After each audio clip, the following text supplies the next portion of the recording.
Welcome back to six career jobs YouTube channel. जैसा आप जानते हैं, बिहार असिस्टेंट प्रोफेसर के लिए यहाँ पर परमानेंट पद की भर्ती आने वाली है। लगभग 4,281 पदों के लिए आयोग को जो है यहाँ पर यहाँ पर वैकेंसी डिटेल यहाँ पर मिल चुकी है। सो ऐसे में बिहार असिस्टेंट प्रोफेसर की चयन प्रक्रिया किस प्रकार से होती है, संपूर्ण जानकारी हम यहाँ पर देने वाले हैं। साथ ही साथ क्या योग्यता चाहिए, आयु सीमा क्या होती है, परीक्षा का पैटर्न क्या रहता है, और सबसे बड़ी बात, क्या बिना नेट वाले जो कैंडिडेट्स हैं क्या वो भी फॉर्म भर पाएंगे, क्या वो असिस्टेंट प्रोफेसर बिहार राज्य में बन पाएंगे बिना नेट की परीक्षा पास करें। अब तक अगर पास नहीं की है, ठीक है, किसी भी कारण से, तो हम यहाँ पर ये सभी की सभी जानकारी जो है काफ़ी डिटेल में हम यहाँ पर समझने वाले हैं। दोस्तों, सबसे पहले मैं यहाँ पे आपको दिखा देता हूँ 2.11 लाख पदों पर भर्ती जल्द बहाल होगी। विधानसभा चुनाव जैसा आप जानते हैं बिहार में आने वाले, उसी के अनुसार यहाँ पर नौकरियों की बाहर यहाँ पर जो है लगी हुई है। और ये तो फ्यूचर में पता चलेगा कितनी यहाँ पर जो है वैकेंसी निकलेगी और कितनी यहाँ पर जो है सक्सेसफुली जो है एग्जाम कंडक्ट कराया जाएगा। विश्वविद्यालय सेवा आयोग के द्वारा यानी कि जो असिस्टेंट प्रोफेसर की वैकेंसी यहाँ पर जो है निकालता है, 4,281 पदों पर इस बार जो है यहाँ पर जो है आपको वैकेंसी देखने को मिलेगी। और इसकी जिम्मेदारी जो आपका कॉलेज का क्या है, जो आपका यहाँ पे विश्वविद्यालय जो है यहाँ पर सेवा आयोग है, 4,000 यहाँ पे थोड़ा सा आप देख सकते हैं। विश्वविद्यालय के शिक्षकों यानी कि असिस्टेंट प्रोफेसर के 4,261, यहाँ पर 81 और यहाँ पर 61, कोई बात नहीं है। इसकी जिम्मेवारी राज्य विश्वविद्यालय सेवा आयोग को दी गई है। ठीक है, तो जो भी इंफॉर्मेशन, चयन प्रक्रिया, योग्यता, आयु सीमा हम समझेंगे जो इसकी ऑफिशियल वेबसाइट है, इसी के ऑफिशियल वेबसाइट पे हम इंफॉर्मेशन जो है समझने वाले हैं। तो दोस्तों, वीडियो को शुरू से लेकर अंत तक आप देखें ताकि कोई भी इंफॉर्मेशन आपसे स्किप ना हो और डिटेल में हम यहाँ पर समझने वाले हैं। सबसे पहला सवाल यहाँ पे हम लेते हैं, क्या अन्य राज्य के अभ्यर्थी आवेदन कर पाएंगे? तो इसको मैं स्पष्ट कर देता हूँ। देखिए, यहाँ पर ऑल इंडिया, आप चाहे किसी भी स्टेट से है, आप यहाँ पर आवेदन कर सकते हैं। लेकिन जो आरक्षण का लाभ है, आरक्षण का जो लाभ है वो केवल बिहार के जो मूल निवासी है उन्हीं को यहाँ पे जो है आरक्षण का लाभ जो है मिलने वाला है। अन्य राज्य के candidate as a general category के कैंडिडेट के रूप में आवेदन कर पाएंगे। ठीक है, ये काफ़ी स्पष्टता के साथ आप यहाँ पर समझ सकते हैं। नाउ अब हम यहाँ पर बात करते हैं एजुकेशनल क्वालिफिकेशन की। हमने ये जो विश्वविद्यालय सेवा जो आयोग है बिहार का, उससे ऑफिशियल एक नोटिस यहाँ पर डाउनलोड किया है। उसमें अगर हम यहाँ पर देखें तो यहाँ पे सबसे पहले योग्यता की हम बात कर लेते हैं। देखिए, योग्यता की अगर हम बात करें तो यहाँ पर आप 55% अंकों के साथ आपकी मास्टर डिग्री होनी चाहिए। ठीक है, एंड यहाँ पे अगर आप जर्नल कैटेगरी के कैंडिडेट है तो 55% अंकों के साथ आपकी मास्टर डिग्री होनी चाहिए जिस सब्जेक्ट में आप असिस्टेंट प्रोफेसर बनना चाहते हैं। 5% की छूट यहाँ पर जो बिहार के SC ST OBC एंड जो दिव्यांग जन है, PH कैंडिडेट है, उनको यहाँ पर 5% की छूट मिलेगी, यानी कि उनकी मास्टर डिग्री 50% अंकों के साथ है तो वो यहाँ पर आवेदन कर पाएंगे।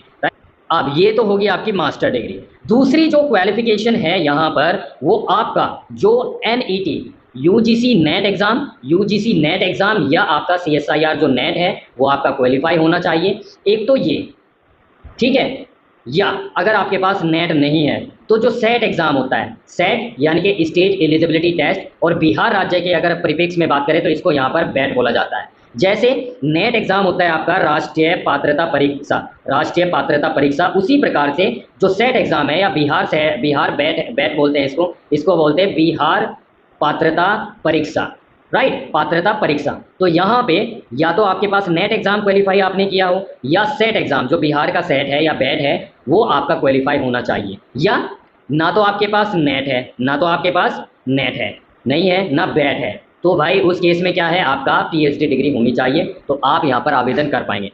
वही चीज़ें यहाँ पर बताई गई है कि यहाँ पर राष्ट्रीय पात्रता परीक्षा उत्तीर्ण या बैट परीक्षा, बिहार राज्य पात्रता परीक्षा जो है यहाँ पर आपके पास होनी चाहिए। ठीक है, और यहाँ पर अगर हम बात करें, अगर दोनों ही नहीं है तो आपकी PhD डिग्री होनी चाहिए।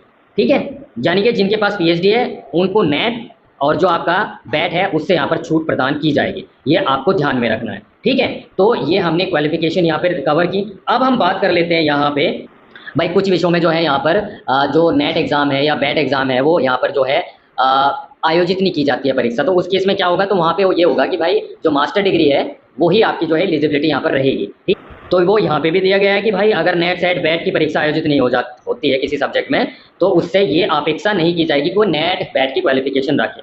दूसरी चीज़ हम यहाँ पर बात कर लेते हैं नाउ उम्र सीमा। देखिए, उम्र सीमा आप यहाँ पर देख सकते हैं। उम्र सीमा जो है, जब भी आपका नोटिफिकेशन आएगा उसमें यहाँ पे जो है अधिकतम 55 वर्ष तक जो है आपकी आयु नहीं होनी चाहिए। यानी कि मैक्सिमम जो कट ऑफ दिया गया है, मैक्सिमम कट ऑफ कितना दिया गया है? 55 वर्ष, 55 वर्ष तक जो है अधिकतम आयु सीमा आपकी यहाँ पर जो है होनी चाहिए ना। लास्ट टाइम जो आवेदन शुल्क आपसे लिया गया था, जो जर्नल कैटेगरी के कैंडिडेट हैं उनसे यहाँ पर 300 रुपीज़ जो है यहाँ पर लिया गया था, 300 रुपीज़। एंड यानी कि केवल बिहार राज्य के स्थायी निवासी है, जर्नल हो चाहे अनारक्षित वर्ग की महिला हो तो 75 लिया गया था, दिव्यांग जन से 75 लिया गया था, और शेष अन्य उम्मीदवारों से 300 रुपये जो है यहाँ पर लिए गए थे। और बिहार राज्य के जो अनुसूचित जाति जनजाति जो कैंडिडेट्स हैं उनसे यहाँ पर 75 रुपीज़, 75 रुपीज़ यहाँ पर लिया गया था। ठीक है ना। अच्छा, सैलरी की भी बात कर लेते हैं। तो वेतनमान यहाँ पर दिया गया है कि भाइयों, जो विश्वविद्यालय चयन आयोग यूजीसी के द्वारा जो दिया जाता है वो यहाँ पर दे होगा।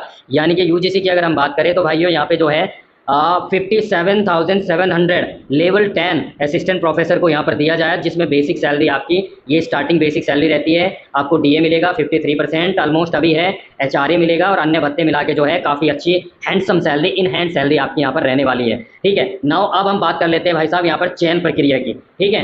अपना जो सब्जेक्ट है जिसमें आप असिस्टेंट प्रोफेसर बनना चाहते हैं तो उसको आप कमेंट सेक्शन में ज़रूर बताएं, ताकि मुझे पता चले उसके रिगार्डिंग में वैकेंसी आपके लिए लेकर आऊँ। देखिए, चयन प्रक्रिया की बात करें तो यहाँ पर जो चयन प्रक्रिया है वो 100 अंक शैक्षणिक योग्यता के लिए 100 अंक रखे जाएंगे, और 15 अंकों का 15 मार्क्स का आप जो है आपका इंटरव्यू होगा। यानी कि 100 अंकों का आपका जो एजुकेशनल जो क्वालिफिकेशन है, और 15 अंकों का आपका यहाँ पर इंटरव्यू आपका होने वाला है। ठीक है। अब देखिए यहाँ पे शैक्षणिक योग्यता से तात्पर्य क्या है। शैक्षणिक योग्यता की अगर हम बात करें, विश्वविद्यालय में सहायक प्राध्यापकों यानी कि असिस्टेंट प्रोफेसर के इंटरव्यू के चयन संबंधी मानदंड, यानी कि इंटरव्यू में किस किस को भेजा जाएगा, यहाँ पे जो यहाँ पर शॉर्ट लिस्ट होंगे, किसमें, यहाँ पे देखिए 100 अंकों की ये तालिका दी गई है, जिसमें आपका शैक्षणिक रिकॉर्ड वो यहाँ पर जो है कैलकुलेट किया जाएगा, आपकी ग्रेजुएशन में परसेंटेज कितनी रही है। अगर 80% या उससे ऊपर है तो 15 अंक दिए जाएंगे, 80% या उससे ऊपर, 80% है उससे ऊपर तो 15 अंक दिए जाएंगे, 60% में उससे ज़्यादा है तो यहाँ पे जो है 13 अंक मिलेंगे, 55% या 60% के बीच जो है यहाँ पर 10 अंक मिलेंगे, और 45% और 55% के बीच है तो 5 अंक आपको मिलेंगे। इसी प्रकार से जो आपकी मास्टर डिग्री है, पीजी है, उसमें यहाँ पे जो है आपको 80% उससे ऊपर है तो 25 अंक मिलेंगे, और अगर 60 से 80% के बीच आपके अंक है तो 23 मिल जाएंगे, और 55% या उससे कम है तो यहाँ पर 20 अंक आपको यहाँ पर टोटल मिलने वाले हैं। ये आपको ध्यान में रखना है। यानी कि आपकी ग्रेजुएशन और पोस्ट ग्रेजुएशन की जो परसेंटेज है वो यहाँ पर काफ़ी मायने रखती है। देखिए, पीएचडी वाले कैंडिडेट है तो उनको यहाँ पर पीएचडी वालों को कितने अंक दिए जा रहे हैं, पीएचडी वालों को 30 अंक जो है यहाँ पर आपके दिए जाएंगे। ठीक है, एक्स्ट्रा वेटेज। जेआरएफ के साथ नेट आपने क्वालिफाई किया है तो यहाँ पर 7 अंक आपको मिलेंगे। ठीक है, नेट क्वालिफाई किया है तो 5, और आपने अगर बैट एग्जाम क्वालिफाई किया है तो 3 अंक आपको यहाँ पर मिलेंगे बिहार राज्य पात्रता परीक्षा। ठीक है। इसी प्रकार से अगर आपने कोई शोध प्रकाशन किया है तो यहाँ पर 10 अंक आपको मिलेंगे। हर एक शोध प्रकाशन के लिए जो है आपको 2 अंक दिए जाएंगे, मैक्सिमम 10, मैक्सिमम 10 अंक मिलेंगे। ठीक है। इसी प्रकार से अगर आपके पास कोई एजुकेशन टीचिंग का जो है यहाँ पर जो है अनुभव है तो 1 वर्ष के लिए 2 अंक मिलेंगे, और मैक्सिमम 10 अंक आपको यहाँ पर दिए जाएंगे। इसी प्रकार से कोई अगर आपके पास पुरस्कार है राष्ट्रीय, अंतर्राष्ट्रीय या राज्य स्तर का, तो यहाँ पर भी जो है यहाँ पर राज्य स्तर का है तो 2 अंक मिलेंगे, राष्ट्रीय अंतर्राष्ट्रीय स्तर का है तो 3 अंक मिलेंगे। इस प्रकार से 100 अंकों का जो है आपका शैक्षणिक जो एपीआई स्कोर आप समझिए, या आप एपीआई इंडेक्स भी बोल सकते हैं, एकेडमिक परफॉर्मेंस इंडिकेटर, या यहाँ पे जो शैक्षणिक जो योग्यता है वो यहाँ पर जो बनेगी आपका 80 अंक आपके एकेडमिक स्कोर के, 10 अंक आपके शोध प्रकार, 10 अंक आपके जो टीचिंग एक्सपीरियंस है आपको उसके आधार पर आपको यहाँ पर मिलेगा। ठीक है। अब यहाँ पे मैंने बता दिया, इस प्रकार से जो है आपको ये आपका यहाँ पर 100 अंकों का रहेगा, 100 अंकों का रहेगा तो 100 अंक जो है आपके ये इस प्रकार से बनेंगे, और फिर 15 अंकों का आपका इंटरव्यू होगा। यानी कि टोटल जो आपकी जो यहाँ पर बन रही है, टोटल आप देख सकते हैं 115 अंकों से जो है आपकी यहाँ पर मेरिट बनेगी। ठीक है। तो इस प्रकार से जो है सिलेक्शन आपका जो है यहाँ पर होगा। अच्छा, ये जो मैं जानकारी आपको यहाँ पर दे रहा हूँ, ये जो प्रीवियस नोटिस आया था लगभग 2020 सितंबर 2020 को ये नोटिस जारी किया गया था लास्ट टाइम।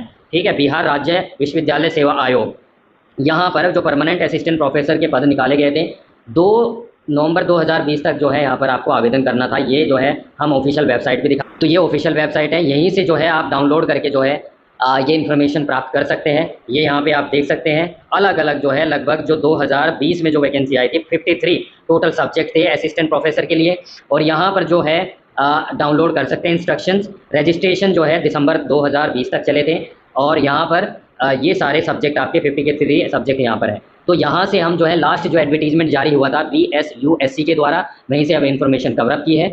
और कोई भी डाउट हो बिहार असिस्टेंट प्रोफेसर वैकेंसी के संबंध में तो आप कमेंट सेक्शन में पूछ सकते हैं, अपना सब्जेक्ट जरूर बताएं।